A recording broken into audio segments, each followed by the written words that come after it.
కొడుకు ఒక వయసు వచ్చిన తరువాత కూడా ఒక్క రూపాయి సంపాదించలేదనుకోండి, సఖే ఓ స్నేహితుడా విను అని ఒక ముఖ్యమైన విషయాన్ని ప్రతిపాదిస్తున్నారు. డబ్బు లేకపోతే నిందకి గురైపోతావు.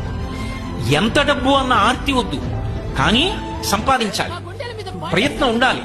ఆ ప్రయత్నం కూడా చేయకుండా ఒక్క రూపాయి సంపాదించకపోతే మాతా నిందతి, అమ్మ నిందిస్తుంది.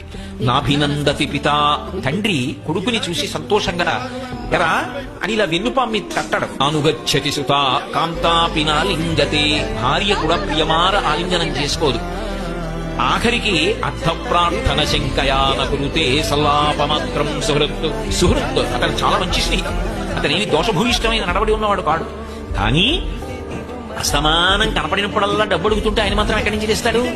అందుకని ఇట్నుంచి ఈ డబ్బు సంపాదించిన వాడు ఎడుతుంటే అట్నుంచి సుహృత్ మంచివాడైన స్నేహితుడు ఇలా వస్తుంటే వీడిని కాబట్టి ఓ స్నేహితుడా డబ్బు సంపాదించు.